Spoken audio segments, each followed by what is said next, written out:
Put on your Sunday clothes, there's lots of world out there.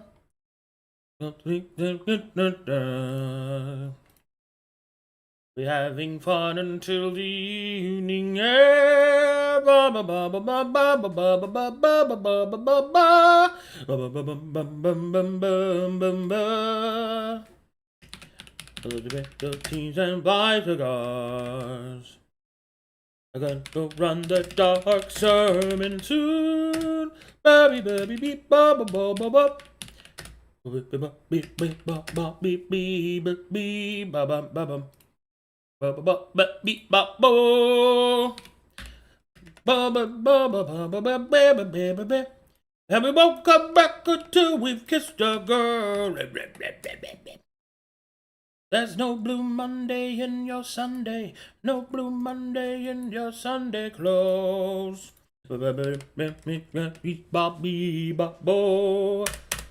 Beep bop beep bop bop beep. Okay.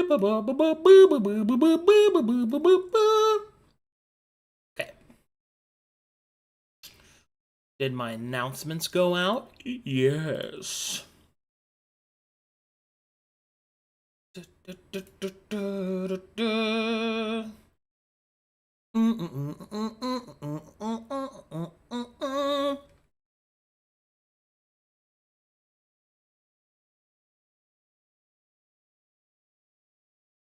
Good stuff.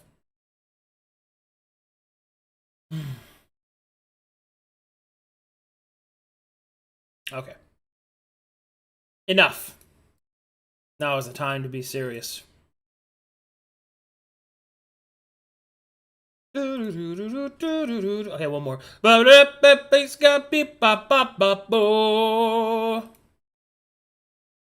Yeah.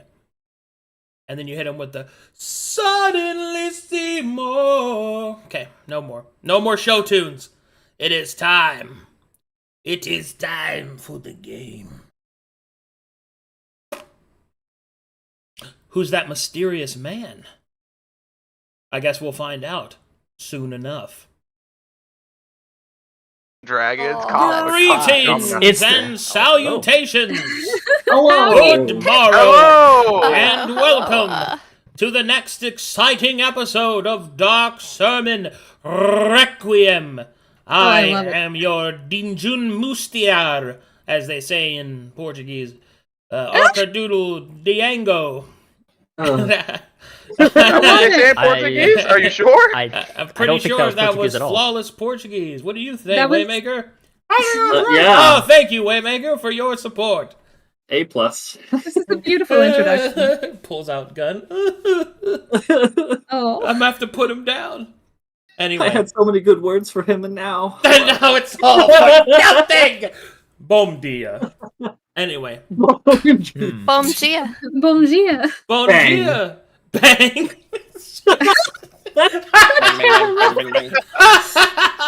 Anyway, enough joy. Stop it. All right, anyway. Welcome to the next episode. Who's going to do the recap for me? It will be me. Yippee. Hold on, let me speak up. I hate yippee. I don't know why that bothers me so much, but anytime somebody goes yippee, Why? I don't know. Why do you not like explain Frozen? That's the same reason. I have 17 reasons to not like Frozen, and I will tell you all of them. Why do you not like Yippee? Jesus. That's not what we're here for. Answer's like, I don't like this thing. I'll show it to you mathematically. Wait, that's my job. Wait, what? Pulls out pointer. Now, if you'll look here. Anyway. Go ahead. Go ahead, Merciless. Okay. Alright. Last time on Dark Sermon, the fight between the Risen and Mikael, the betrayer, and the group raged on. That was until Vayron's wrath was enacted, and by Daeda command, combat stopped. The Crowfather's rage filled the battlefield and struck everybody deeply and held them in place. He called everyone fools for the useless fighting, and for the bloodshed over the bell that he called a useless trinket.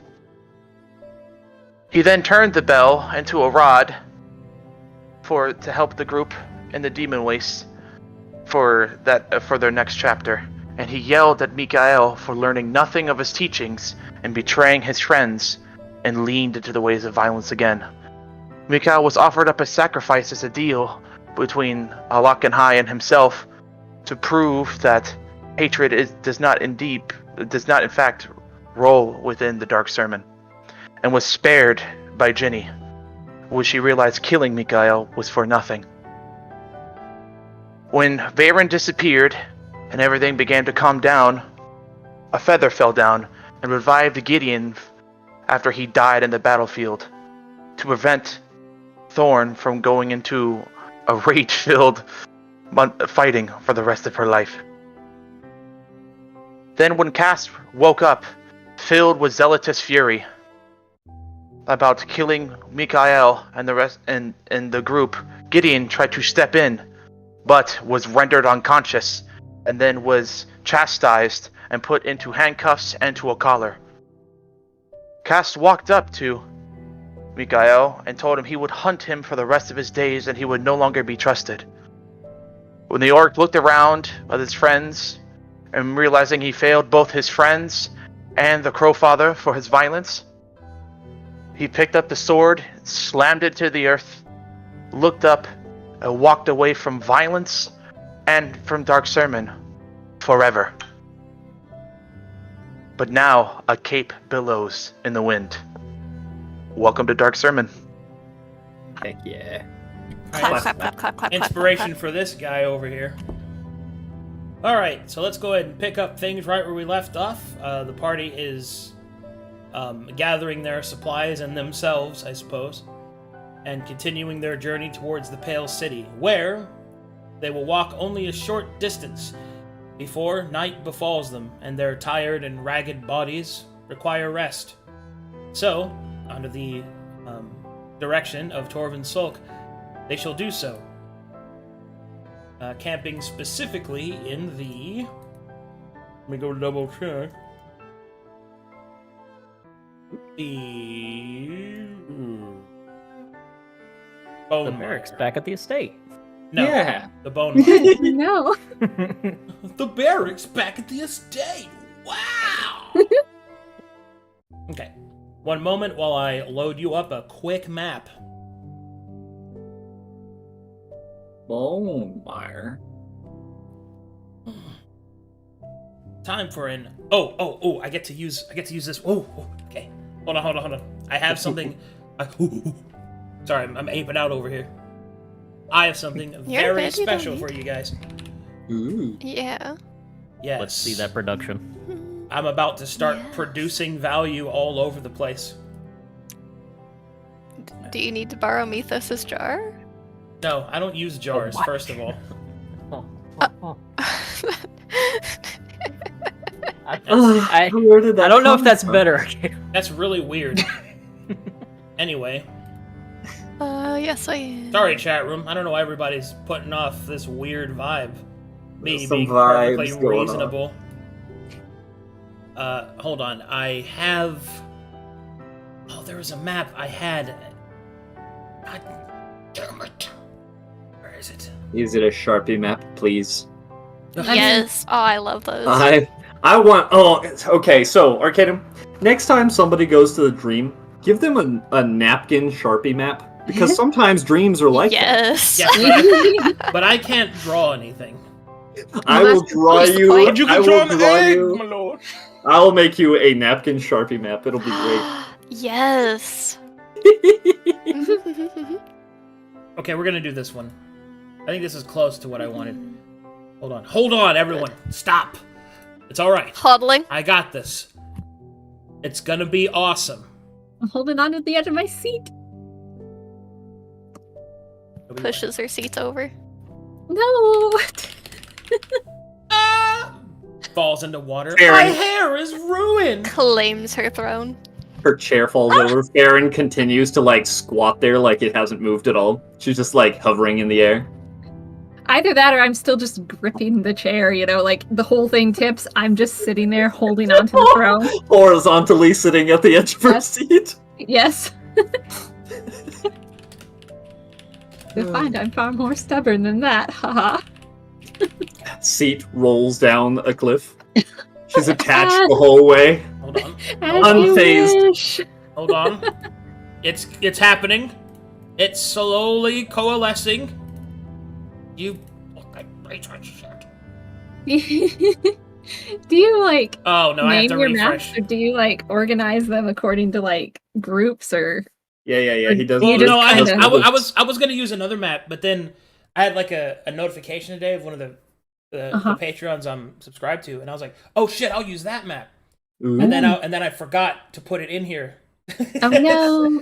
But no, it doesn't take me that long. It takes like Yeah, it's 2 quick to minutes. load a map up. But then Foundry breaks, and I have to refresh that, and then I have to sit here and fill time while I slowly scream internally. Time to roleplay. I guess he's not ready.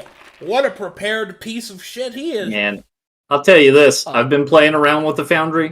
It takes a lot more preparation to run it this way than pen and paper. Well, yeah, But the production value, yeah, you that's can't why say you do that. it. Yeah, That's why you do it's it. great. Believe me, I could It's run cool. this shit from the top of my head if I wanted to, but I have to make sure that the viewers have something to look at. Also, you know, the maps look really cool, and I think it really helps with people like getting really into it. Yes, it really does. Question though, Arcanum. With the collar on, does that get rid of the wings or scales or anything? All of it. All of it gone. Cool. Shut He just down. goes back to being a human? No, he goes back to being worse than that because he doesn't have any of the human features because he's not human. Oh no! Does he go back to being edgy on? Oh no, A my 6 worm. eyes appear. Fuck. No, he's just a soft boy with no edge. He gets nothing. You lose. Good day, sir. Good day, sir. He has become a twink. All right, Yes. do me a quick favor and gather your party over here. Come on, Ginny and Mythos. He's talking to you. I'm coming. I'm being dragged. She was looking for firewood because she threw all the sticks in the water. I did. I threw them all. That was a choice. And get everybody copy and paste. Well, Wait, do I have everyone here? Yeah, everyone. Copy. at least you weren't throwing stones. What can you expect from a halfling? Apparently nothing good. Oh, No, apparently only dairy. oh. Squints into the distance, having learned over the course of weeks to ignore the captain unless she's giving orders. See.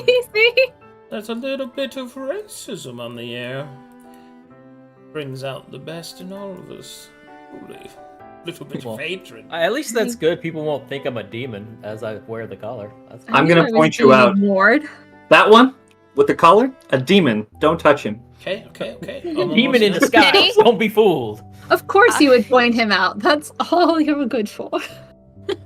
I'm very good at it, Ooh, Captain. He said, I got him. I got the last one.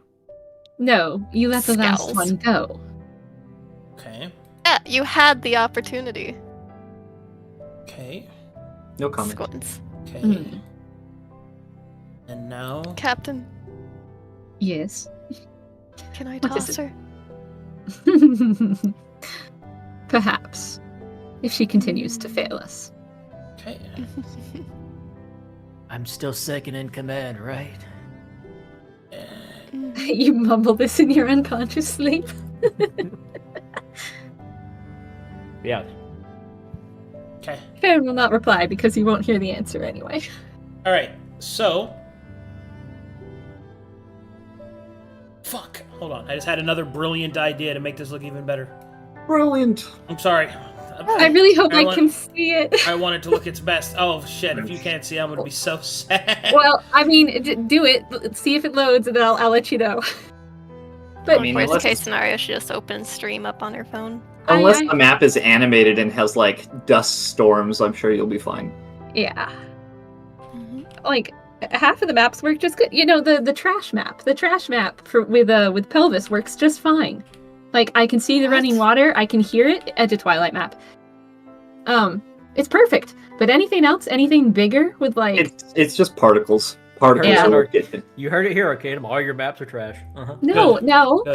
Mhm. Good. That is not what I You said said. That'll keep me from getting a big head. You called them trash maps. But that is where the Mhm. trash monster lives. It's not my fault. That's true. Mm.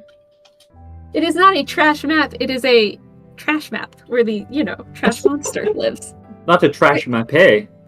There's a punctuation, I'm sure. Something to differentiate. Yes. Well differentiated. Yeah. Oh my god. Almost. Just Is the fucking, map beautiful? It's almost there. I can taste it. Mm-hmm. I have such high expectations Alright, now. it looks good. It looks good. I'm ready. Okay, sorry. Sorry to make everybody wait so long. So, here we go. Oh, you're good. And so the party makes camp in the bone mire on the edge of one of the various rivulets that run through the swamp. An old rickety wooden bridge, long since unknown from its use, kind of creaks nearby as you set camp along the bank. Drop some.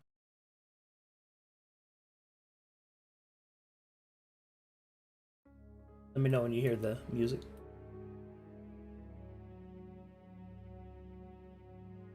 I have There it music. goes. Use it. Yep. Here we go.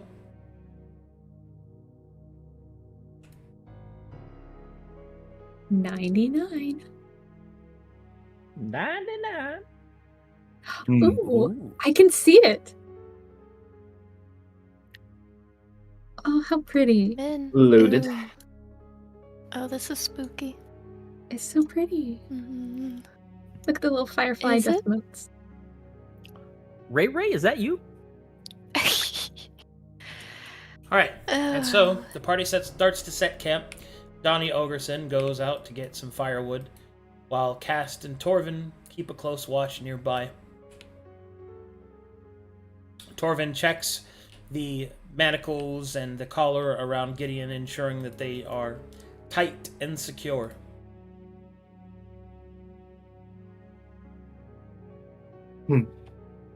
Cast will take a seat on a nearby swampy log. As slowly the fire begins to come alight and alive. A small, embering fire. Nothing to keep you warm, but just to coax the flame before Donnie returns with dry firewood. Cast doesn't say anything, but his glower and dour expression speaks volumes. The man is angry, and perhaps even slightly desperate.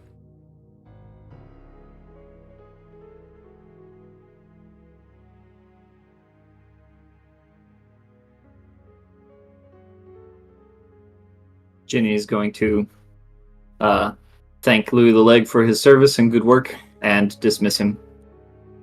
We'll give a little bowler hat tip.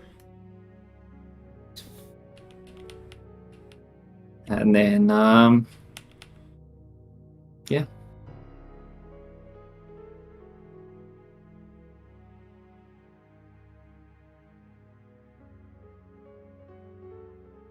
Why are you, Are we why are you poking poking Farron? at me? Why are you poking me? You roleplay. No, Thorn fair. and Gideon first. Yeah, Thorn and Gideon are first on the list. I can't. I'm asleep. Boo! Yeah, it's you first. Oh no! Why is it me? I'm knocked out. I was Lane not cast. prepared. Oh my god. So Farron will move over. So, Genevieve, Captain. will you accompany me for just a moment? Sure. Ginny will stand and the little grass that she's been braiding kind of tosses it into the fire as we pass by. We'll just go to the edge of the light here and look out into the swamp.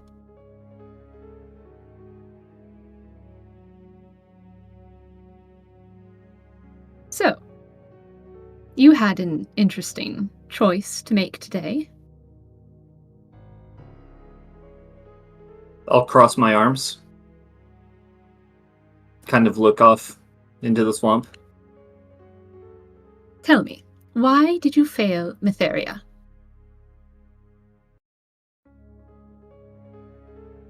I accomplished the mission, Captain. Did you? Do you not have the artifact? In a sense, I suppose. Although it is no longer a bell. The bell's destroyed. We came out on top regardless. Mission accomplished. Indeed. But letting a heretic, an apostate, run free?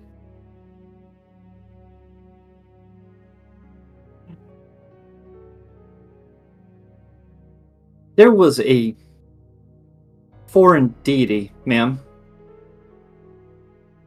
Yes. Was I to trust said foreign deity that if I had killed Mikael, that it would not smite me for my heresy in its eyes? I was scared. What would you have done? I would have done what was right. And what was that? To kill him, of course. It would have been the merciful thing to do. I disagree.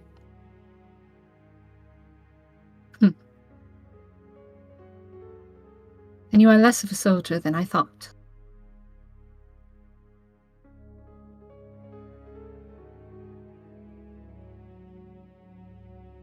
If you say so, Captain. I simply...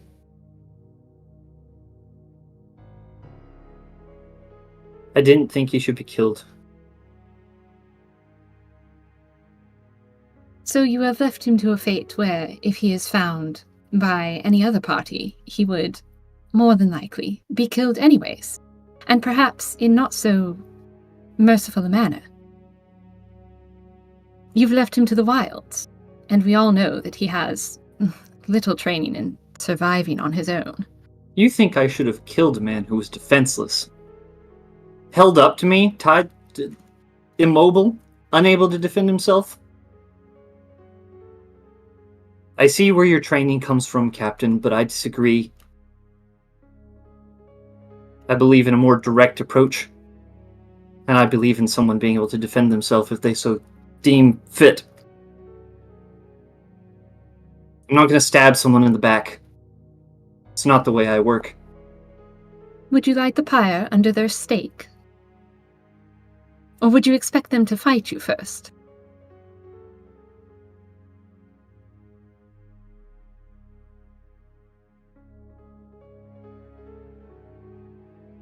I've never lit a pyre. I haven't been in that station, I suppose. If it were my choice, I don't know what I'd do. Sounds to me. Continue. I was not in a position where you would give me orders. I was being spoken to directly by some foreign deity with power way beyond anything I can probably imagine. So, you believe these foreign gods to have more power than Etheria? No, I believe them to have more power than me. And in their presence, I'm going to be respectful. But now, if there's a way to bring Etheria back to life, I would not wholly mind the concept of having enough power to drive them back out. If it's right to do so, and if that's what she desires.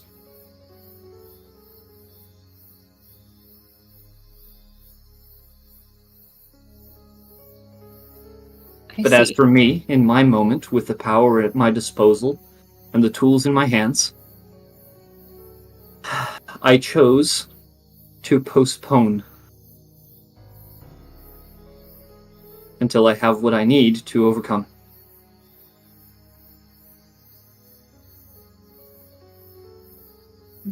Captain, I need you to understand this. I feel like I've tried my best to get this across, but I respect you.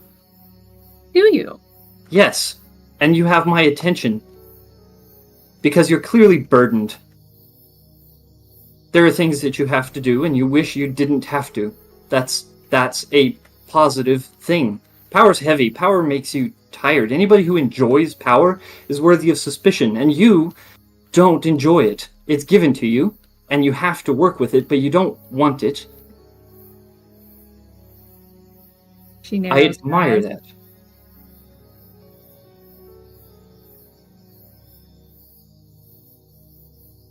What do you expect of me, Captain?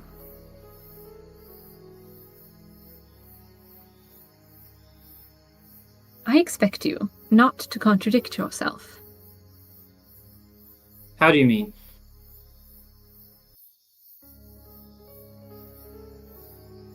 How did you phrase it earlier? Just a few moments ago.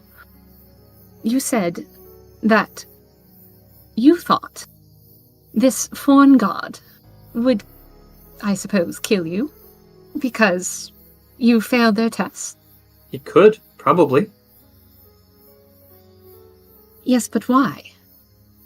Because whole point foreign was gods are petty. You heard them bickering between each other. They're petty, Captain.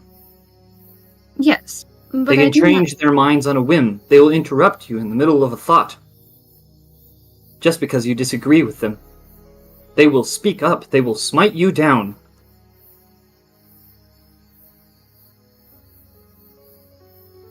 And yet, one of those foreign gods was on the side of killing him. In a sense. You agree with the one that goes with Thorn? Agree is a strong term.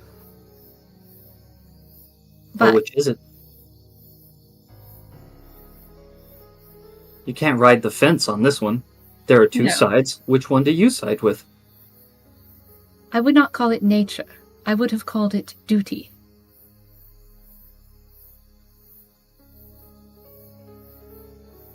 Genevieve, when I make my report to the Pale City, you realize that my word will only go so far. I will have to tell everything that has transpired, for good or bad.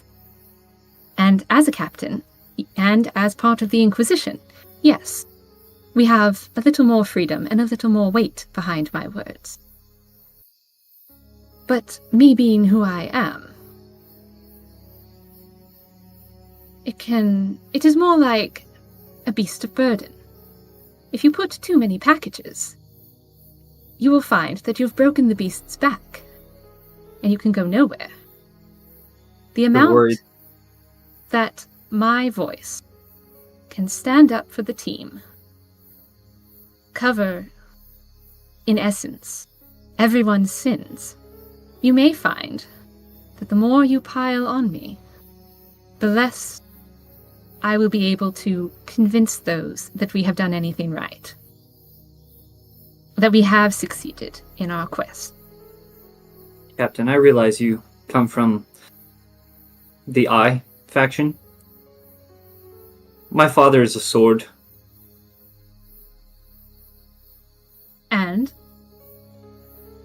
There are words that they say from time to time. They might help you. Flesh is weak. Deeds endure. correct. If it needs to be handled, you'll handle it, because you're a captain.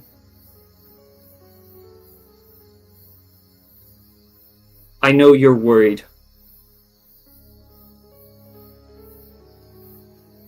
Don't. If only it were that simple. You cannot just order me around with one word and expect it to have any effect, Genevieve. I'm not ordering you, Captain. I'm attempting to be encouraging. I don't know what we're going to find when we get to the Pale City. I don't know what the judgments will be when we present our mission log and our case. You've mentioned before taking responsibility for the team, and I also intend to take responsibility for my mistakes, if they are such.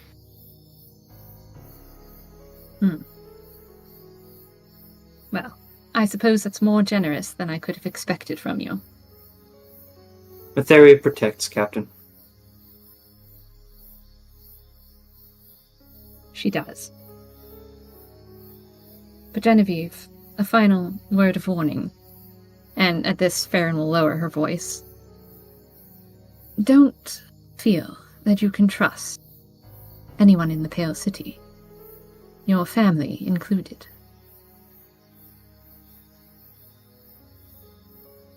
Noted. We have With been things- told that With there things is- as they've been going, I agree. Precisely. Everyone is also- suspect. Do not rely on nepotism to save you, please. Do I look like nepotism has gotten me anywhere, Captain? I'm serving under you. And she'll grin. Farron will just scoff. You won't see any pleasure in the smile. Is that all, Captain? Yes. You're excused. She'll step away and turn back for a second. You don't have to worry about me, Captain. I'm on your side. You've said that twice now, and yet I have very little to show for it. You have very little to show against it, but I understand how you're suspicious. Don't lose sleep or whatever else do over it. She'll just kind of walk back over here. Just sit in the grass. Whole races. Meanwhile, back over at the campfire, Torvin and Inquisitor Cast have been speaking for some time. Mythos and Thorn an attempt to perception check if they want to overhear what they are discussing. Sure. No. Mythos, you are able to catch a few words. Most notably, it seems that Torvin is explaining to Inquisitor Cast what happened. Pockets of information that he is missing. In addition to that, you can see that the dour expression that Inquisitor Cast just seems to be getting more and more intense. It's getting worse. When Farron returns, and I presume takes a seat next to the campfire, Yes. On that little patch of grass or log or whatever that is right there. Inquisitor Cast will then speak. We have much to discuss. Sir. The first, Orvin has provided me some explanation. My mind is fleeting in some details. There was a presence. There was a darkness. There was the traitor.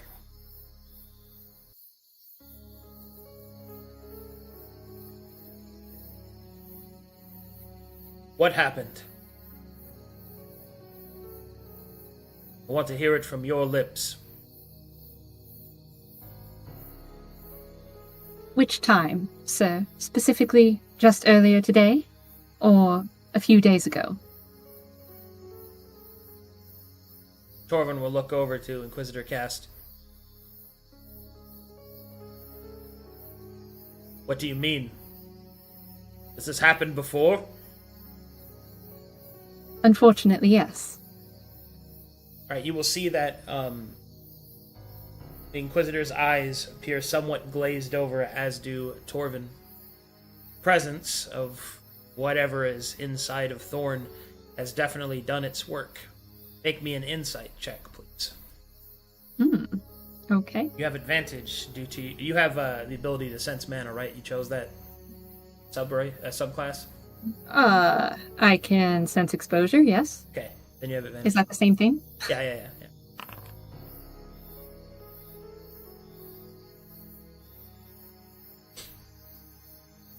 Whatever the thing inside of Thorn is doing, it has certainly caused some interference, it would seem. It's unclear as to whether or not they don't know what is happening, or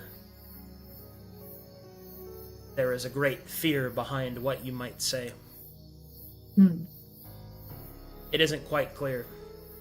But what is clear is that there is an intense state of outrage on Cast's face, and somewhat on Torvin as well. It would seem that they are unaware of exactly what is going on with Alok and High. But with Veyron, they are all too keen, save for the parts in which they were unconscious.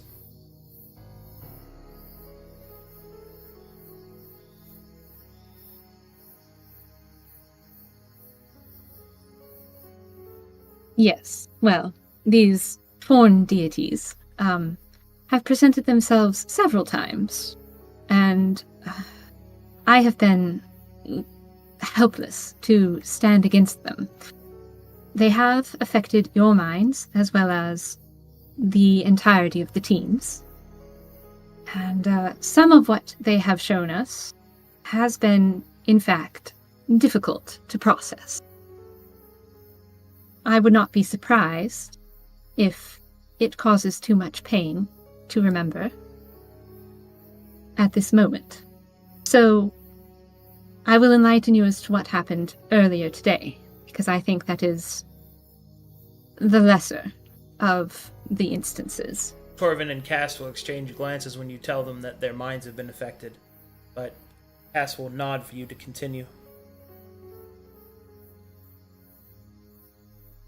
So, as we were fighting the insect, and of course, Mikhail being a traitor and fighting on the insect side, we were interrupted by what I presume to be some effect of Mikhail's apotheosis. The false deity that he calls his crowfather god appeared, and somehow managed to hold all of us at bay.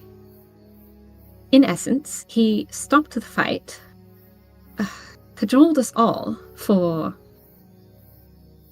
shedding blood, and especially reprimanded his so-called follower, Mikhail, for misinterpreting his whims. How else to proceed? He wished that all might know peace, and said that the bell was, in fact, the way that peace would be restored, but that fighting over it was the wrong way to go about it. Although he did claim that fighting was our nature, and that sometimes fighting tempered by wisdom could save creation.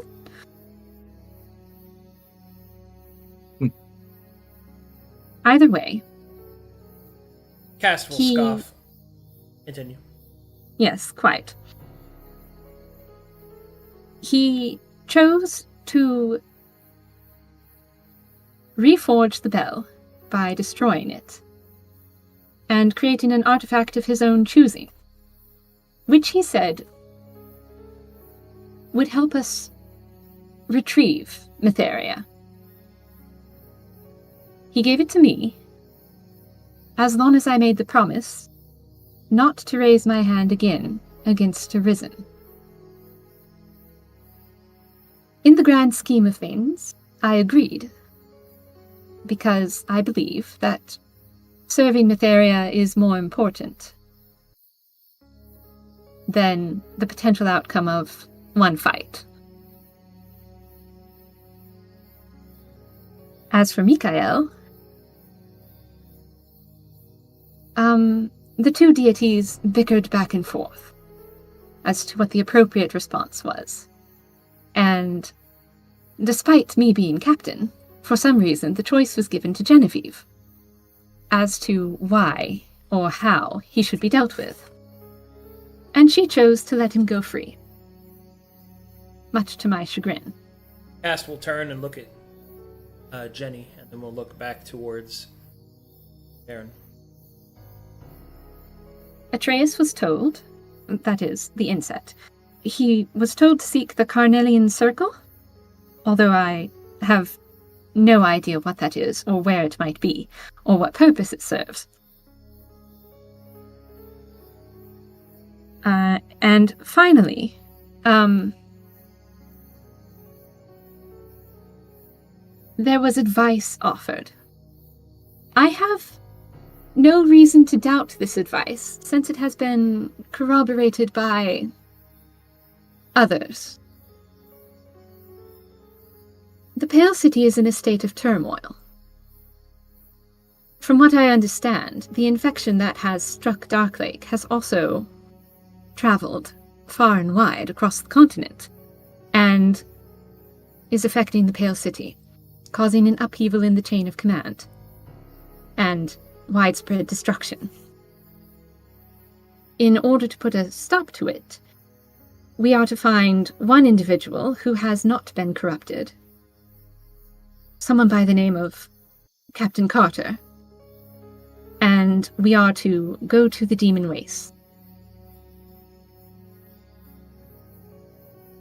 The Inquisitor will respond. Thank you. She'll salute. I think the first that we should begin with is what we are most able to effect. I know not what this Carnelian circle is, but if this foreign deity that traitor served wants us to speak with it, no doubt it is some kind of foreign trap. We should approach it with the appropriate level of scrutiny. But it has been revealed to us. Perhaps we could find a way to turn it towards Metheria's light. Things to think of. With so many enemies, there's no way of truly knowing which is false and which is not. But this is what I do know. We have mistaken our ability to be tolerant as a way to serve Metheria. That will not be the case any longer. Look around us. See what that tolerance has wrought. A traitor, bringing shame to his tribe. And this man, becoming a monster, as he gestures towards Gideon on the ground. Unacceptable. The dark whispers that have availed us, the shadows at the edges of our mind. We must to the Pale City to be cleansed, and to see those that have turned away from her light be punished. But Agreed. These are things that cannot be accomplished alone. Therefore, my proposal is this. I understand that some of you, according to what Sulk has informed me, have had opinions. I wish to know them now, so we might put to rest any more dissent. For if what the suspicions that we have heard of is true, the Pale City has fallen into disarray. Metheria will need all of her faithful, and I shall not see any unfaithful stand within her holy city if it is within my purview to prevent it. Before we get into that, however, there are a few other issues I think that need immediate addressing.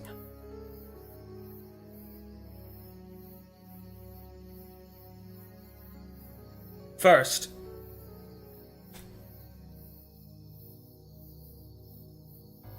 we shall begin with, I suppose, the large question in the room, so to speak, as he looks around at the swamp. Two deities were present. Sulk and I. We feel its shadow, its threat. The whispers have quieted somewhat. I think that it is best that we no longer invite that entity to speak amongst us. Do you think that you are capable of doing that, Lady Thorn? Understood. I won't draw him over. And she'll But can look you? away abashed. Okay, to be fair, Genevieve, I thought that being broken, blinded, and blinked was good enough to keep him away. I don't know. If that is the case, then perhaps you are too much of a danger. He will look at you with steely-eyed resilience. Sir, if I may. And she'll wither. He'll look over at the captain. Speak, Farron. Is it perhaps as easy as removing the veil again? Perhaps. Perhaps not. I know not of the depths of her possession. Do She you was, suppose- after all, blanked, and it was not sufficient to remove the creature's tendrils. Perhaps we do not possess the methodology to do so. I know not even if killing her would be sufficient. If we So could. I suppose, Genevieve.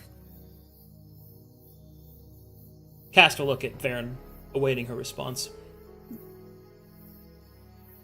So a collar would be relatively ineffective as well, you would presume. It is certainly worth a try, but perhaps it won't. Perhaps it will not be. Regardless, there are still very many more weeks before we reach the Pale City. And if what we suspect is true, all manner of disorder will be running rampant throughout our journey there.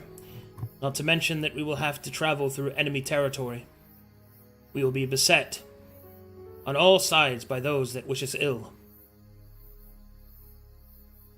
Wisdom would dictate that for so long as Lady Thorn is able to control herself, she is a useful asset that will see us to the Pale City. She has not, in so much as of yet, from what I have seen, shown insubordination, nor a lack of faith in Mytheria. However, there seems to be the shadow of doubt of your faith lingering around all of you, except perhaps the captain. Sulk has informed me of the things that you have said.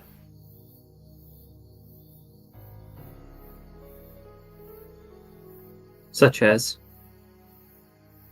Jenny stands, feeling put on the spot, as she's pretty sure she is as well. Cast will then speak.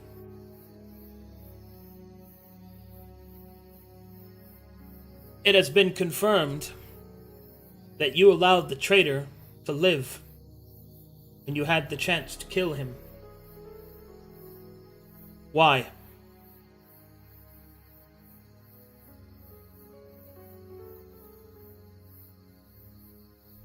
I also had the chance to be smitten by a deity. So But- it was fear. Not entirely, sir. I let him live because I don't believe that killing people solves the problem at the root. And Mikhail has much to learn, and he can't learn if he's dead. He's a slow learner, and it will probably take him many more failings to get there. But as my brother, I wish him well, whether he's a traitor or not.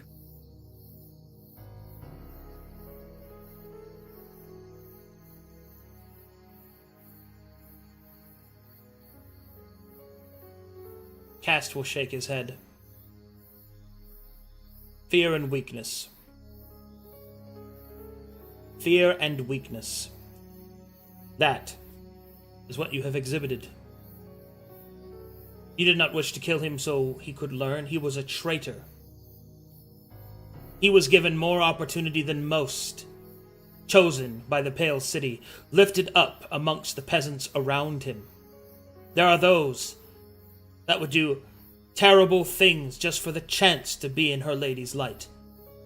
all of these privileges granted towards him,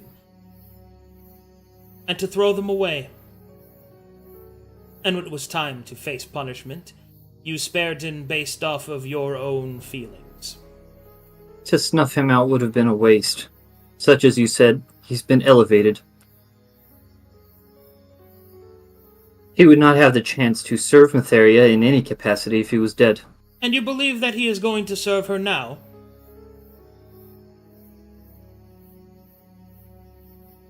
I believe he was confused, and that he betrayed us in a moment of confusion, because he's not altogether bright, sir. You've been around him. Genevieve. I think he knows better now. Your attempt to waylay the fact that this strength that has been granted to him has been misused due to his imbecility is a shield and not the accusatory trait. Your naivety is breathtaking. He is either too much of a fool to understand the position that he is in, or now that he has benefited from it, too much of a fool to realize that he has served the wrong side. A traitor dies. That is the solution. The root of the poisonous tree must be cut out, lest it continue to fester and grow. This was not a lesson in the academy. This was not the wayward ounce of a child. This was not the correction to the young from the old mentor. This was betrayal. High heresy. There is no forgiveness for that. There is no understanding or nuance. I care not of his reason. He betrayed his brothers and sisters. He sought to kill you. Do not forget, Genevieve, that we gave him several opportunities, both you and I, individually, as well as a team, to think things through, to learn, and to repent. And yet, in the end, his choice was still to betray us all.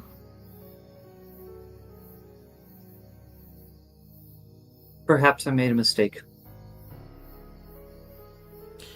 Yes, perhaps you have, and now we must live with it. We are unable to bring him to justice at this moment. The Pale City takes priority.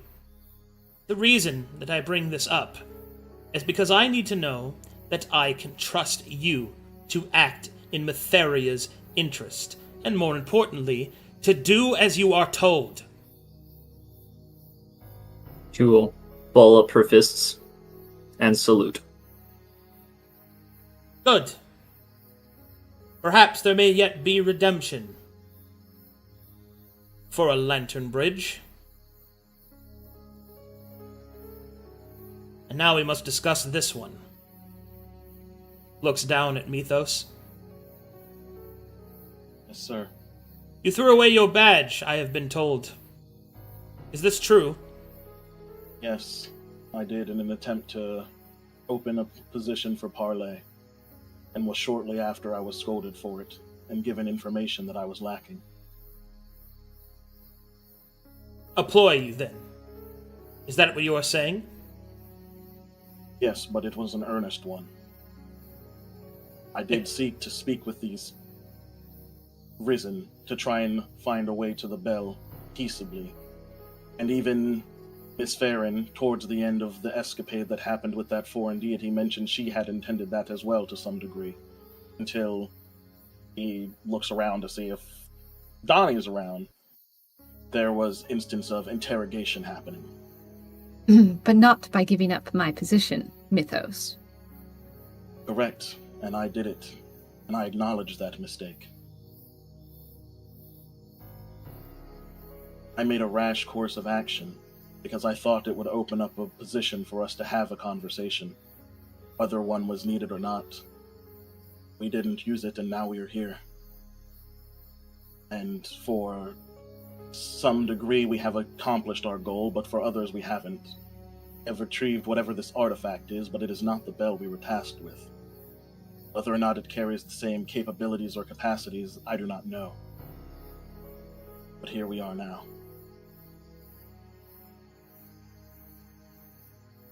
Throwing your badge away as a ploy is a dangerous prospect. But desperate times, I suppose. So I shall ask you the same question that I've asked of Genevieve. Do you stand with us? And will you do as you are told? I will.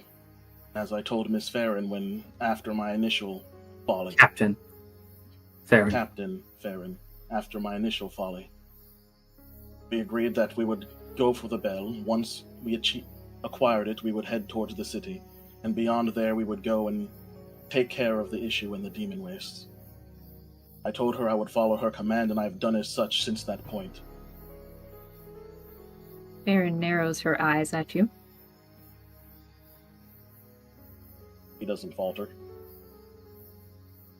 We shall see if you are true to your word. The desperation of our position leads me little recourse than to trust that perhaps you have seen the folly of your ways. He'll just bow. His head down. When we arrive at the Pale City, there will be a reckoning.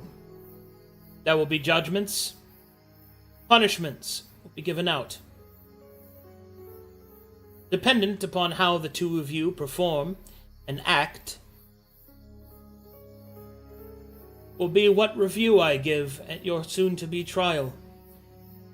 This counts twice as much for you as he looks at Lady Thorne, and for this one as he looks down at Gideon. I would suggest that if you wish to redeem yourselves of your naivety, that you do so from this point forward. We will be going to the Holy City. We shall see its status. We shall go where it is most needed for her light.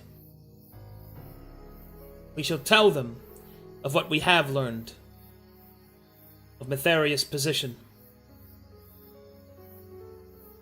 There is still too much we do not know. We must discern the lies from the truth. I will admit that is required of wiser heads than mine. We must not act rashly without proper support. Yes, sir. This may result in us doing things you do not like, things you do not understand. Therefore, this is my offer. Tonight you will look within yourselves. And in the morning, if you are still here, I shall take it that you have renewed your oaths. If you leave, when I am done, Sulk and I will hunt you, and you will be brought to justice.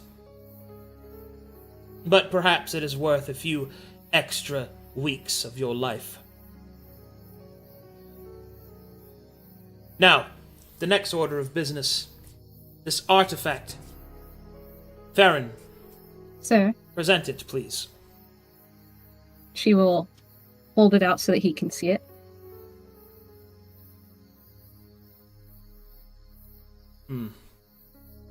What is your take, Sulk?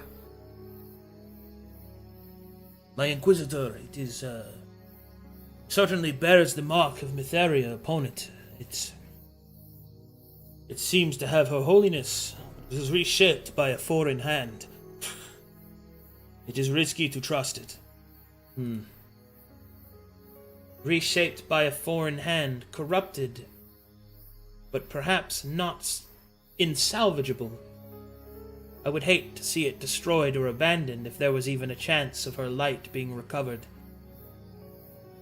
And yet, we have allowed too much of a presence from such foreign entities. What say you, Farron? When it was handed back to me, it was said that it would protect us from our journey through the demon waste. If it has been repurposed, Okay, hold on. In that mid-sentence, she's going to look at it to see if it has exposure. It does. It has hallowed exposure. Hallowed, okay. I have no reason to distrust that is its new function. It still seems to be a hallowed artifact. And since it still bears her insignia and not one of a foreign deity, I do not think that there should be any issues, although it may not perform the original functions of the bell.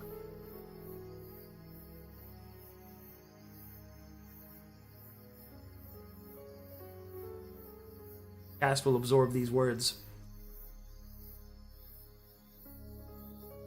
There is great risk in using it.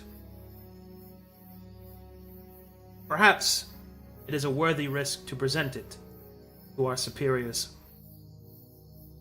Perhaps its shaping can be undone.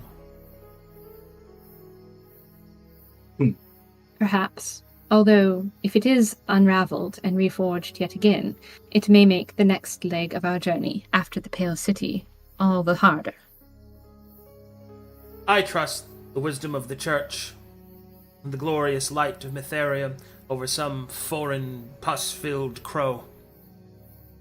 Of course, sir. We will let her light guide us, but I do believe it is not worth destroying it now. There is too much we do not know. And as much as it pains me to take such risk again with foreign entities, I will have to just keep faith that Mytheria is still within the object. And if it is not, well, at least it will be in the possession of someone like myself that can contain it. He will hold out his hand towards the object. Sir, I do not think I can give it up. I do not fear these false deities, like Genevieve does. Yet, I would not wish to cross them in the case that they use their whimsy to negatively affect the party more. If we are attempting to not draw attention to ourselves, especially from their eyes, I believe holding true to their original intent would be the most prudent. Cast will raise a single eyebrow. You believe that I am not capable of resisting the pull of a dark entity? I did not say that, sir. Captain, permission to speak freely? Farron just looks. She looks at Cast. Will you give her permission to speak? Go on. Inquisitor, the past 2 times we've interacted with these deities, you passed out on the ground. And we did not. Nods.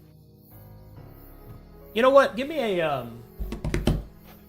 I'll go with intimidation check on that one. Okay. Intimidation. Good. Ooh. Oh. Lantern Bridge, squint. Inquisitor Cast will be struck by these words. First, a retort dances on his lips, but then he nods. Your logic is sound, I suppose. Very well. Very well, Farron. You believe you are the better one to hold it. But you shall not leave my sight. Of course. Thank you for your understanding, sir. And she salutes and puts the rod back in her inventory.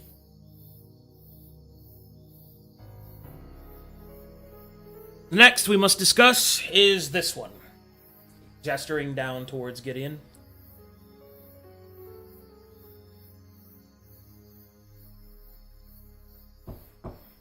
He will look to Torvin, then he will look to Farron, and then he will say, insubordination of his caliber is unacceptable. It was one thing to allow a monstrous creature like himself to allow to fight alongside us, but we had little resource, and retort otherwise. But this one has already shown corruption.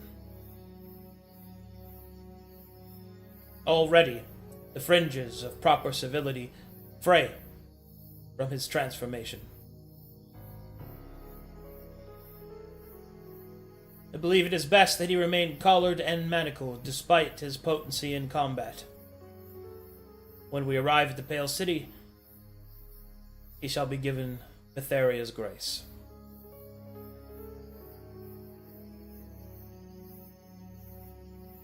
If I may question you for a moment, sir. Speak, Farron. You are willing to let Thorn run around, essentially, without these precautions, because it is a dangerous area full of evildoers that we must pass through in order to get to the Pale City, but you are unwilling to rely on Gideon. Correct. I got the collar here needed. She will be collared and monitored, but she does not possess wings. And if I thought it was possible for such an individual to have their wings removed and yet still be alive to face such justice, I would allow it. Furthermore, Miss Thorne has not shown, at least to my knowledge, any indication of insubordination. Insubordination, yes, and for that I agree. I did tell him not to force your hand, and he still did. However, I do believe that his heart, at least, still beats true for Matheria and her cause. He has not proven to me that, despite saying he claims to follow another foreign deity, that he is against us in any way, not as the other two have. And she looks at Mythos and Genevieve. Cass will nod. I suppose you are correct. It is proper to be fair.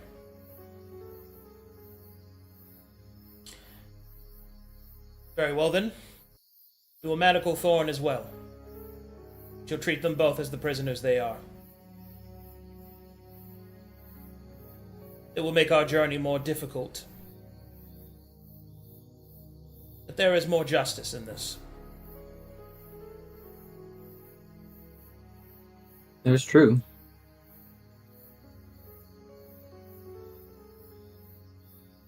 Turns to Thorn. Are you willing? As you wish.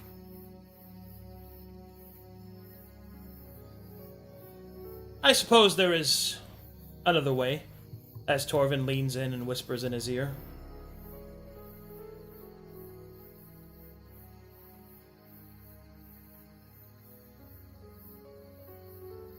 Sir?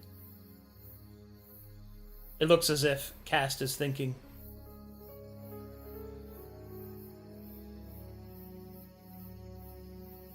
Ginny is ready to be handed manacles. Holds a hand out.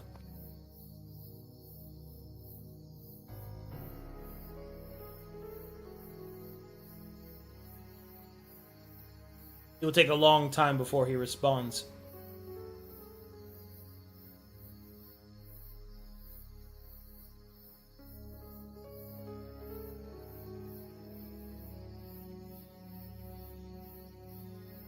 You believe, Farron, that this one, pointing to the monster, that his heart beats well enough of Matheria that I could release him from his manacles and his collaring and he would be trusted? I am unsure of releasing him from the collar, but yes, at least releasing him from the manacles. I do. I do not think it was his intention to be so transformed, much like in Thorn's case. It was not her intention to be overwhelmed by this deity. However, in the case of Mythos and Genevieve, it was their own choices which led them to forgo their faith. But these two are just unfortunate side effects of something out of everyone's control.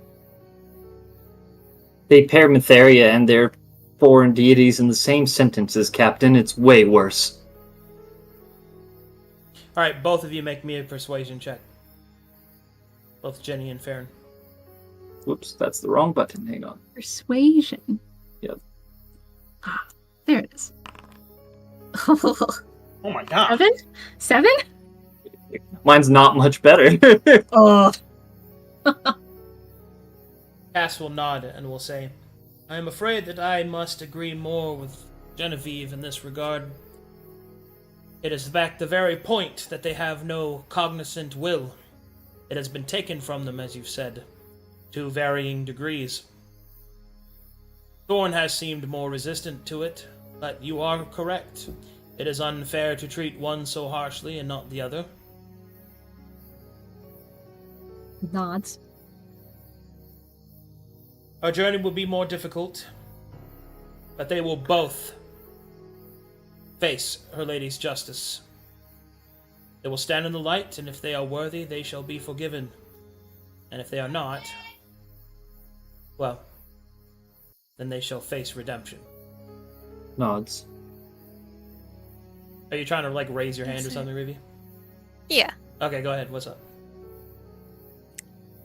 Yes, sir. Would it be a better allocation of resources to have us collared and, I suppose, one medical together, or then No. perhaps we could fight along the way, or no, that's sorry, never mind. I shall not allow you You're right. to be together. You may work together. No.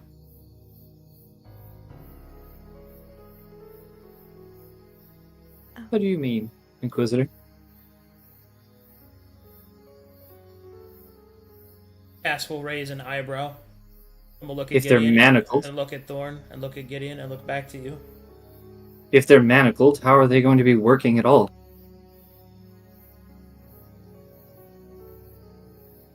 They will not be manacled together in case one is compromised, Ah, lest it drag the other one. They will stand trial. agreed.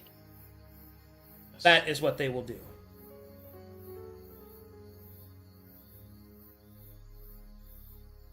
Out of respect of your service, Lady Thorn, I shall allow you to collar and manacle yourself. If you'd like, Thank you, sir. so it can perform a litany of forgiveness. Perhaps Our Lady will be listening.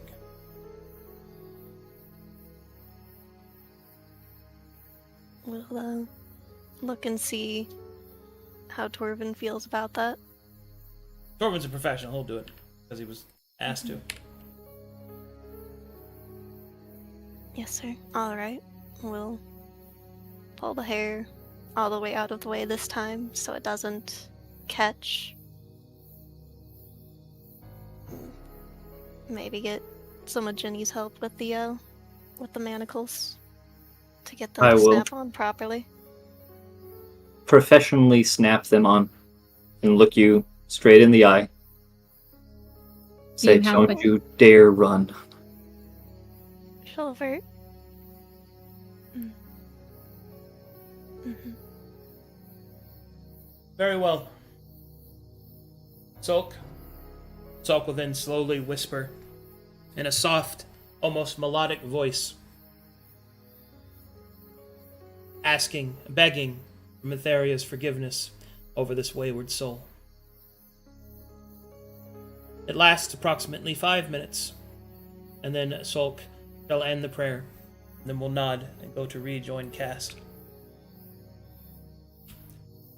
Very well. Set yourselves up for rest. Yes, sir. And at this moment, by Mytheria's light, I have returned with more wood for our fire. Good. Flash. Thank you, Donnie. Blah, blah, blah, blah, blah, blah, blah, blah. Inquisitor, why are the two of them manacled? I thought only one, the monster, was to be so. It was decided that the other one could not be trusted as well. I see. How truly unfortunate. Inquisitor. Yes. I request permission to go on first watch and final watch. Why separated? I like to sleep in the middle. All right. Thank you, sir. I shall take the first. Donnie, do you mind if I share first watch with you? I would be delighted, Farron.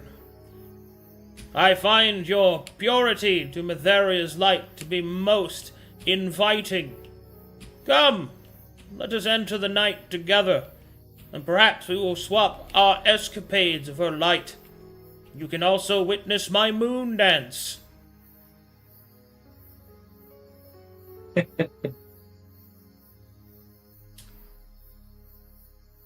Hold on, I have to roll this. I have to make sure I trust him. Just do it quick. Trust nobody. Torvin, why don't you stay up? You got it. He goes to sleep. How can he not trust the moon dance? Alright. Sleep.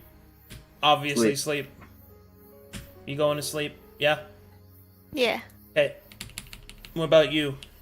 He's up for the first 3 watches and sleeping on the last. Okay. Classic. And so, the first watch begins. This was passed down from all the members of my tribe to their fathers and their sons. It is mostly used as a mating dance, but it can also be used to herald in the night. Behold! He does the Napoleon dance. Do you see it, Farron? It is my tribe's methodology to dance with such incredible sorrow as to invite only positive feelings. Very intriguing. Behold my sadness in its entirety. I weep for those that have not known Metheria's light. I weep for those who have lost their way, of whose deaths were found in most unfortunate circumstance. Ugh. I weep. They'll get up and go a little bit further out of camp. Enough grass in her ears. Never change, Donnie. Never change. How very moving. Thank you. The dance is now complete. I shall now watch alongside you, and you as well. No enemies detected. Okay. He just Okay. he just stands. All right. Does anybody do anything in the first watch? Nope. No. People I wanted to talk to are asleep, so I'll let them sleep. Okay. Could wake them up. Second watch. It is time for myself to become slumberated. I, Donnie Ogreson, claim this tree as my... Well, Ginny finally falls asleep. Torvin remains on watch. Torvin, do you wish for only Mythos to share your watch, or shall I wake someone else? I like him. Very well, then. She'll pull out her rosary and start counting to trance. Oh, okay. Fucking elf. Elf Blah, stuff. blah, blah, blah, blah, blah, blah, blah. Torvin will look over at Mythos. He looks back. He got- looks at he- him. Gives a He small looks wave. back at him. He'll wave back. Alright. He'll pull out an arrow. Oh and no. like point at it. And then he'll start sharpening arrows. And then Ah. invites you to come join him for some for some preparation. I also have arrows. I will join him in arrow sharpening. Would you like to fletch with him? Sure. Oh. We having a Is that fletch how you off? maintain your Sometimes when we touch the arc, no, I'm just kidding. I see you have a soul. I have one too. They're very manly. Very manly. I have one too. They're very I'll manly. do some and maintenance tough. on my remaining, how many arrows? 30 arrows? Alright, Sulk will do maintenance on his bow and equipment, and we'll see your crossbow and nod in approval. Oh, it's a longbow now. Longbow, Maybe if even you- better. Yes. Yeah. Fix those fletching so you could actually hit something. That'd be great. Hey, I actually hit stuff I'm last sorry, I combat. can't hear had you over ki how when I got unconscious there. you are. Yeah. I had key when I got in there to start punching stuff. Stop arguing with sleeping people. Ah! Comes over here to now. No, she moved over here, but now she just hears the shh of Yeah, arrows being like this is- sharpened and like the whole tied night up. is Ginny. The whole night is Ginny picking up her bedding and walking across town. All right, now whoever's up next needs to go over there and make noise. I will kill them in the name of Betharia. Something has entered my realm of something has disturbed my sleep. I smell dairy. I'm wrong. Trance is over here. Ethereum's blessing. Oh, this hot spring is available just for me? Well, oh thank you, Ethereum. Go there and cleanse myself. Such a lonely Ethereum. Alright, so the second watch passes, no problems. Yep. Mythos above Torvin's head, you see one heart appear. All right, Oh shit! Oh yeah! I'm winning. Oh yeah! Our bond level increased. I see you have a Opens the sword. wiki. I have one too. They're very manly and tough. Do you believe we should wake the Inquisitor for a watch, or Miss Genevieve, as the captain is still resting? If you touch me, I'll kill you. Well, Threats. I guess. I guess that answers that. Well, Jackal her too. I can actually stay up quite a bit longer. I don't really need to sleep. I don't really need to sleep that much. So, Oh, if you wanted I'm to the keep same. fletching, we could if you wanted to. Yes, it'd be appreciated. And make sure my arrows are sturdy for the next Yes. combat. It might fly through and strike our enemies. And maybe actually deal damage. Yes. Cry! Slight smile. Alright, because we're both wanderers, we continue to work throughout the night. Yay! No, that's very sweet, Metheria. You would make me so many honey scones.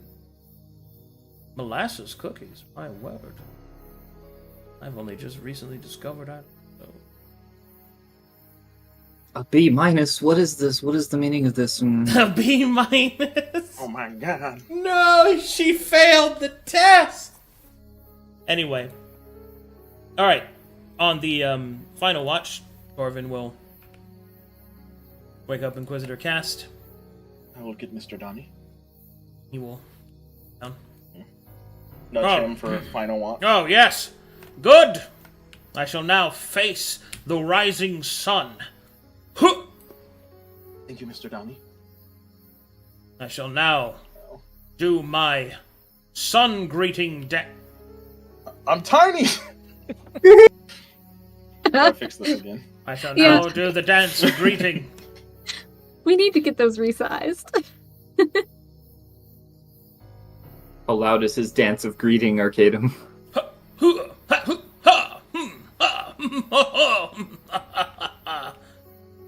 Not enough to wake the dead, apparently. I just kind of sit up. Ah, Genevieve, you're awake. Would you like to join me for morning training? Might as well be awake. Morning training's the way. I see you have a spear. I have 2 spears. Would you like one? Come here and show me their bite. Yes, yes. Haha, hoo-ha. Oh, woo. Hiya.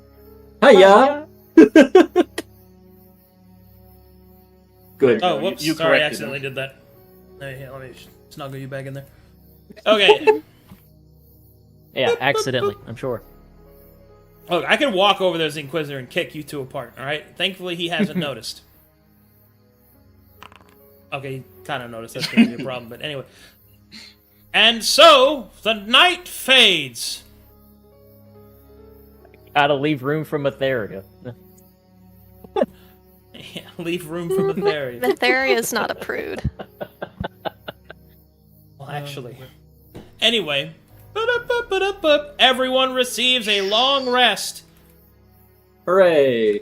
Oh boy, my Hey, health exists. since only one of my two of my exposure are from actual spells and not cantrips, how much do I go down? You lose all cantrips, and then what do you have? 2. Then you go down to whatever your minimum is. Sweet. I require HP. I hope I'm healed soon by the... Yes!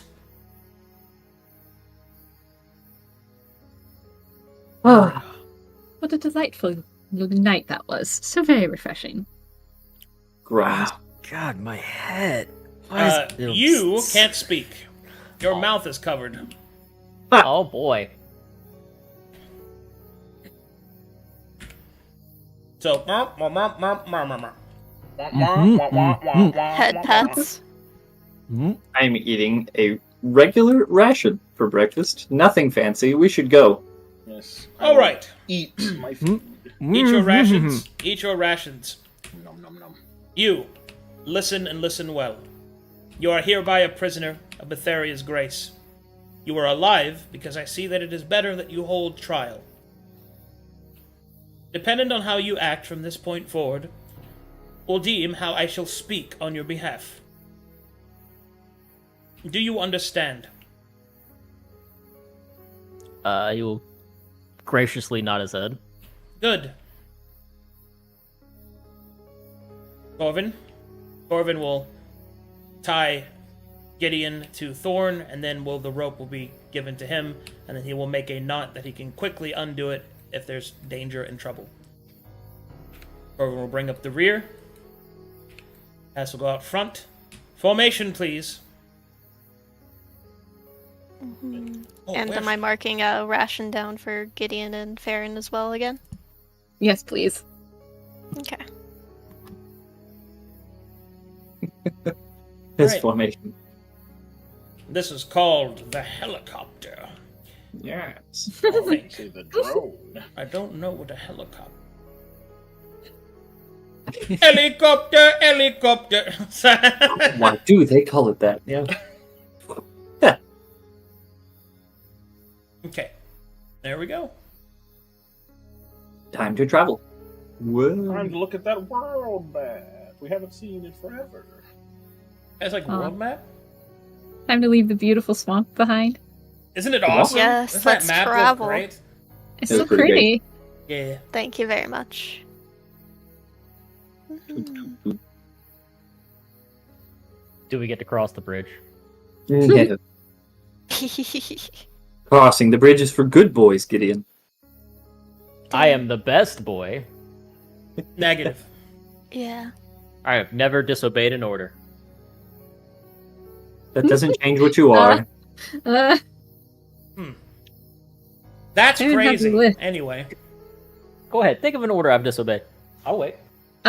There was this time where Farron said, "Don't talk to that person," and then promptly Gideon talked to that person. There was that other time where Farron said, "Be quiet, we're sneaking," and Gideon was like, "What should we do?" at the top of his lungs. You've broken several orders, sir. When was this? And I not don't only re- that, but then you mouthed off to your commanding officer. He's not my Quite. commanding officer. Yeah, but Yes, no one Farron he was. is. No, he is. There it He is. He is. He What is. are you tripping? He is. Inquisitor He- Cast is our commanding officer, Gideon. He technically ranks above Farron for this mission. I know. Oh. I'm just Ah, memeing. Calm down. So okay. Stop memeing, soldier. I don't Get with the believe it. program. Volka. Yeah. I don't believe him. Oh, God. I don't believe him. Anyway, here we So go. where are we? Oh, we're still in Dark Lake, says our Well, little symbol. you're just hold on. Ah. I was been a just while since you've looking. been I here. was just looking. I'm sorry. We're like here. Yeah, I've Well, got. we're I've in got the bone mire somewhere. You well, know. you We made got to it go back to the about estate here. and then follow the No, route. you're gonna go this way. We're just gonna You're cross not country. going back to Dark Lake. It ain't happening. Thank goodness. Ah! No. But No. the lights on the other No. side. We'll go back for the lights some So other many time. questions. Once we save Mytheria. We must go back. We gotta find Polk. Make sure Gideon, he's okay. Gideon, the completionist. Oh. Gotta play 400 hours of game time without touching the main quest. Yes. All the side missions. We never found the other artifacts in Dark Lake. There's so much left. The chances of us actually saving other Mytherians though are pretty good. We saved Donnie. All right. Hooray! Success. All right. Who's my survivalist? That's me. Let's roll him. And also maybe, I don't know, I think Torvin. Orvin or Cast, or also maybe Mythos? I don't know. Oh, if yeah. Cast- Also, because he's Jack. Also, Donnie. Donnie? Hey. Yes, he's He's an an orc. orc. He gets it for free. Free picture for free. Wow. Yeah. Yay! Nice. Orc superiority, of course. Torvin Wow. will roll. Okay, that's fucking awful. too busy Mytheria with the, says to lead that way. That's. Prisoners. I don't think that's correct. Mm-hmm. Okay, the party is immediately lost. Great. Mythos, do you still have it? Let me check Cast, see if he's got survival. Oh, Cast has survival. Hold on. I have 3 character sheets open just for this fucking check right now. I don't This have is also- survival, but I have Jack of all trades. Yeah, you have That's Jack. what I was asking. Go for Thank the most goodness. Okay. it. Well, Good. Cast is leading after all. He's at the front of the line. Okay, augmented rolls. Oh gosh. We have a cast. Enemies are too scared to approach us, right? Mm. Oh god, it's the Balrog. Holy fuck. That's so many. But that is... Please don't say Risen Patrol. Yeah, we wouldn't be able to fight that very well. Oh god. Yeah, not when you chained and collared your best fighters, yeah. And the captain made a vow. Well... The party happens upon a mysterious stranger in the swamp. Oh.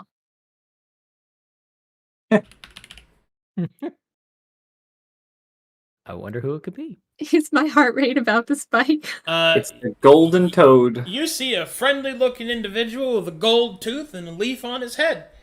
He is currently sitting on a log, just kind of singing to himself. Oh, if I could be... No, that's not right. I'm gonna see what I wanna be, yeah. You see this guy? Uh-huh.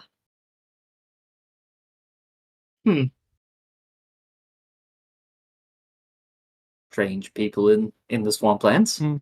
Mm-hmm. I don't think that's a good one. Let me try this one. No, that's not right either. What do you think, Abigail? And the big old alligator will come rolling up out of the water.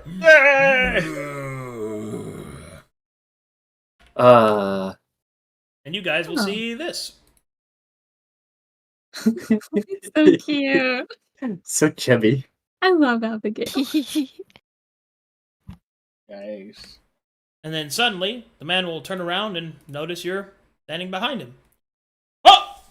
Look out, Abigail! We got some proper folks coming up through here. Kind of adjust his suspenders. Enchanté to all of you. Welcome to my humble part of the swamp. I know it doesn't look like much, but this here is one of my rest stops for me and old Abby. Isn't that right, Abigail? Abigail, say hi. Good girl. You know, y'all look a bit lost to me. Are we lost? Looks What around gave you at our that leaders. idea? Cast will shake his head. We know where we're going. Oh, and where's Oh, that, good. if you don't mind me asking, sir? To the Pale City. Oh, okay. Well, Pale City's that way. Points behind you. And how are we supposed to believe you? Well, my name is Corker Forker. I am a guide of sorts. Now, I'm noticing that you be lost, so I'm hoping that I might be able to be of some aid. Because I dare say that the folks of your kind of caliber probably have quite a bit of gold. And I am someone who has a very hungry gator. And I would like to see her properly fed. So, perhaps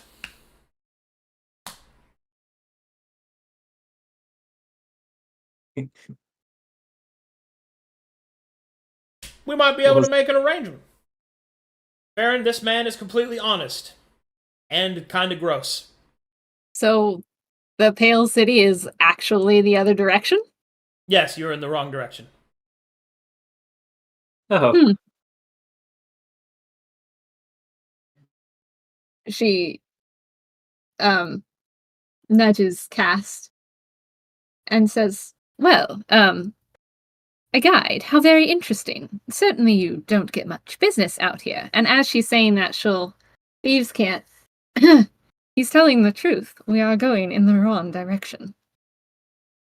Forka will then go on Thieves' Cant. Why would I lie to you? Cast will then look at him, and then we'll look at you. And then he'll sign back. I see that you're the right kind of person. Indeed we are! Now that we're all nice and introduced to each other, I say that maybe we make some good on some deals, huh? You want to know how to get to where you're going? I need gold. Abigail needs friends. She's real friendly. I could take you right on my swamp cart. It's right over there. You see a vehicle barely floating in the water nearby. Thorn's eye twitches in horror. Don't trust that at all. Gideon Captain. raises an Doesn't look eyebrow. very sturdy. Well, Inquisitor, you did say you wished for a, perhaps, quicker route so that fewer things would get in our way? Inquisitor will look at Farron and will nod, and he'll look back to Korka and he'll say, "And just how much would you be charging?" "Well, on the account of all the extra people and their size and spoilage, weapons, armor, things like that, I'll have to get out the big log, which costs a little extra. But I think I could get you, there probably 300 gold for all of you. 300 gold pieces." Cass will look in his pockets. "You accept anointed silver." "Sorry, church man, can't take any of that silver. Ain't nobody around here gonna take it. Never gonna think that I'm super into the church. Not that there's anything wrong with that, mind you, but, gold speaks best." Does anyone here only have 75? Corvin will speak up. Inquisitor, I have 175. I have the appropriate amount. So. I also do. Oh. What? Wow, where did you guys get... Never mind. I don't want to know. I didn't require many requisitions when we were at the Abbey. And I'm a captain. I'm paid for my hard work. If you wouldn't mind, I could spot you in the city, Baron. Of course. And she'll hand him the 300 gold from her inventory, from her little coin pouch. And he will hand the gold to Korka Forka. He'll look at it. "Oh, that looks like about right." He'll tie that off. "Well, come on then, y'all. I'll take you straight to the swamp, I will." And he'll start tying some logs to his vehicle, which are just logs. "Alrighty, so this ride's going to be real smooth. Abigail's the fastest gator this side of the Fallow Lands. Ain't that right, girl?" "That's right. That's who's daddy's good girl?" She rolls over and starts patting her on the belly. "Oh yeah." "All right now, Abby, it's time to earn our food, huh?" And it'll splash into the water as he slowly starts to equip her harness around her. "Now y'all go ahead and get comfortable up on top of that there log now." Alright. Baron sits very comfortably. Editor's note: it is not comfortable nor clean. Gina will make a weird face as she hears the alligator's name is Abby. Yeah. Strange. Why is that weird? Hop on log. Yep, jumps up. Mm-hmm. Even if it's not comfy, Farron makes it look comfy. After seeing everybody is in, he'll start hammering in some sticks to make a small fence and ties a rope around you guys. Well, this is just in case we take any of them corners pretty fast. You don't want to fall into some of this swamp water. Let me tell you, when we get to the deeper parts, there's leeches, snakes, intellect devourers, all kinds of stuff in there. You want to be real careful. Starts tying everything down. I suppose we'll get to that when we get to that. All Thorn right. will cling on to Gideon and be repulsed by the water. After tying everybody up, down, not up, but down. Yeah. We he get will up to head- get down. He will get on the front. I need Thorn to make me a medicine check. Understood. Okay. You will see that Korkaforka quickly starts to grind a flour together and then snort it in his nose. Ugh. Woo! You ready, Abigail? All right, y'all hold on tight now as he grabs on the reins. Let's go! All right, Ah! so you guys, Wee. you guys swamp airboat gator time all the way through. Time. Zuma, zuma, zuma. This is Okay. quite enjoyable, actually. No, it isn't, Captain. All right. Faster. So now that you have a guide, quite fortunate, I get to roll what happens. Nothing that day. Nothing that day.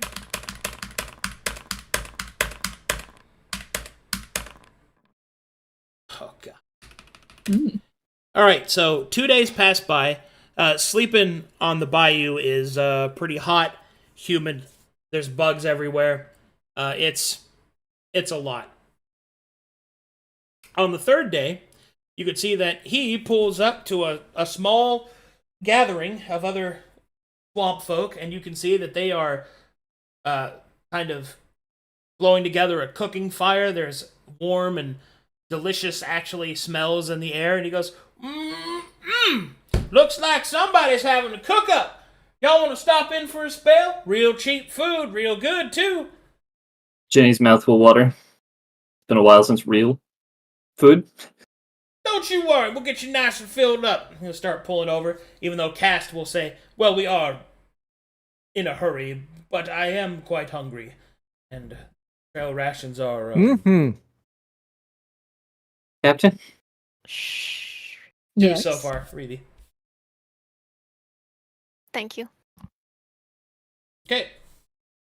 Forga will turn the whole thing over to the side, and then you will join the swamp people as they play on their oddly stringed instruments, their bone reeds, ham boning, playing stomach flutes, and all sorts of other kind of gross stuff.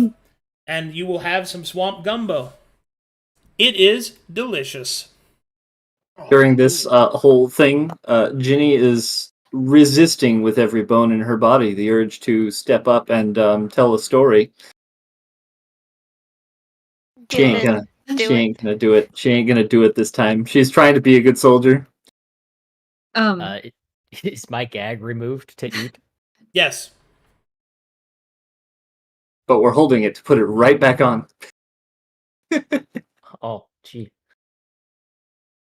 Man, that gag really dries your mouth out. Sorry. Stay strong for a little longer. It's fun. I don't think it's necessary, but if that's what y'all need, I'm okay with it, I guess. You really shouldn't provoke Cast. I'm not meaning to. And Inquisitor Cast, I would like to apologize for my outburst. I will admit the heat of the battle got to me a little bit. You will use your mouth to eat your food. Just